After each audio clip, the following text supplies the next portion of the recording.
Hello everyone, I hope that you're well. If you're new here, my name is James, and today I'm going to be doing the end of the year book tag, which was originally created by Ariel Bissett.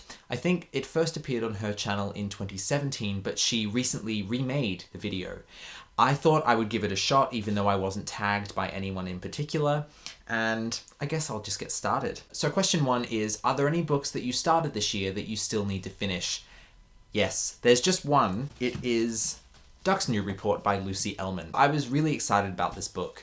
I was reading it in early September with the hopes of finishing it before the winner was announced. I knew that it had been shortlisted, so I definitely knew it had a shot. I think one of the reasons I didn't get to finish this one was because it's such a cumbersome book, so I wasn't really inclined to take it on my daily commute. But I also wasn't really drawn into the book in a way that I thought I would be. I think because there's no discernible plot here, it really is kind of by sheer force of will that you make it through the book, or at least that's my experience. And it's really interesting, and I think it would be a very fulfilling book to read. So I'm still keen to read it, I just need to find the right time. So the next question is, do you have an autumnal book to transition to the end of the year? And because I'm in the Southern Hemisphere, I definitely wouldn't have an autumnal book to transition into the end of the year because it's spring. But do I have a spring book? Not really. I don't really read based on seasons or holidays. So for instance, I don't read spooky books leading up to Halloween. I don't read Christmas books leading up to Christmas. My reading life seems to exist independently with respect to what's actually going on in my real life. I'm not much of a seasonal reader. I never really feel compelled to read books thematically. I love the idea of doing that. I'm just not really ever drawn to it in practice. It's also interesting because I've never really participated in readathons and things like that. So doing Victober, and then I'll also be doing Nonfiction November, it has been an interesting experience to constrict my reading to a given category. But it's also been really rewarding, so maybe I'll do it more in the future. But as of this year, I don't have a transitioning book. Question 3, is there a new release you're still waiting for? And for me, it's no, actually, I don't. There are a couple of books that are coming out in early 2020 that I'm excited for, but the rest of 2019 is just going to be me and my TBR. No new books coming in, I hope, because I think I'm getting back into that cycle of having too many books that I haven't read. And one of my goals this year was to get that under control. So in a way, I'm glad that there's no new releases for the rest of this year. That being said, 2020 might throw a spanner in the works. We will see. Question 4 is, what are 3 books that you hope to read before the end of the year? And apart from Duck's New Report, there's 3 that I've picked out. The first is A Girl is a Half-Formed Thing by Amy McBride. This is a stream of consciousness novel following a woman who is struggling with her sexuality, and it also delves into her relationship with her disabled brother and her mother. This is a novel that I've been wanting to read for a while. I also have The Lesser Bohemians by the same author, which is her second novel, and she actually has her third novel coming out in February, I believe, and it's called Strange Hotel. I'm really excited about that one, which is funny because I haven't read any of her books, so I thought I should get to this one before the end of the year. The next book is The Secret Commonwealth by Philip Pullman. This just came out this month. This is book 2 in the Book of Dust trilogy, which is a companion trilogy to the His Dark Materials series, and I'm so excited to read this. I was actually planning on reading it this month, but Victober came around and I thought, no, I really want to read some Victorian literature, so I think this will end up being a November read. I'm also hoping to reread The Amber Spyglass, which is the third book in the His Dark Materials trilogy, because this takes place after that novel. So I thought rereading that one would probably give me the best context going into this one. The first book, which was La Belle Sauvage, occurred before His Dark Materials began. So this is kind of an interesting trilogy in that it doesn't follow a strict sequence. It's kind of jumping around in the timeline.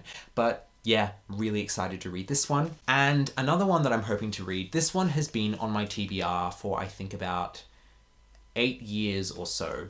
This is Jonathan Strange and Mr. Norrell by Susanna Clarke. I think it's Mr. Norrell, or is it Mr. Norrell? Not sure.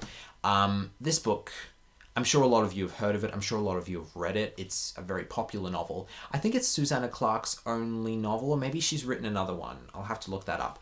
But this was published way back in 2004, and I got this in 2011, I want to say.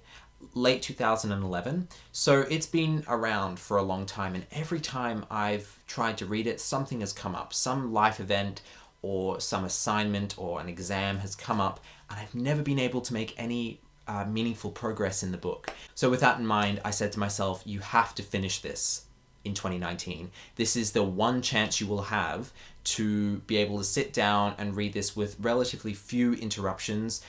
This is my year off from university, so this is probably the best time to read this one. Question 5 is there a book that you think will shock you and become your favorite book of the year?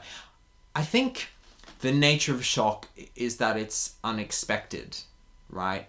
So I don't really know if I would say that I'm expecting a book to shock me, but there is a book that I think might end up being one of my favorite books of the year, and that is Thomas Cromwell Alive by Diarmaid MacCulloch.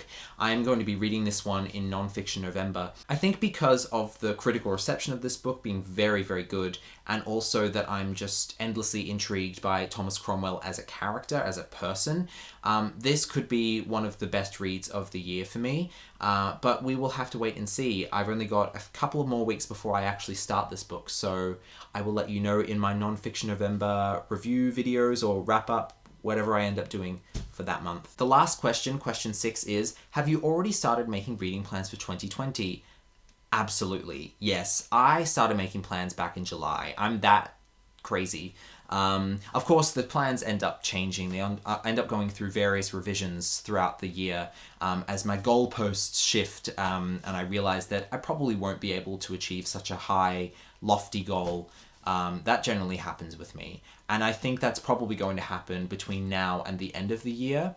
So I'm not really going to give you any particular details about my reading plans. Although a couple of those goals I think will remain in place at the end of, from now until the end of the year. One of them is to read all of Jane Austen's novels. I've only read 2, Persuasion and Sense and Sensibility. I really wanted to read all of them this year, but I just didn't get around to it. So that one is going to continue into 2020. Another one is to read more Australian literature. I just don't read enough of it. I've lived in Australia for, I think, nearly 11 years now.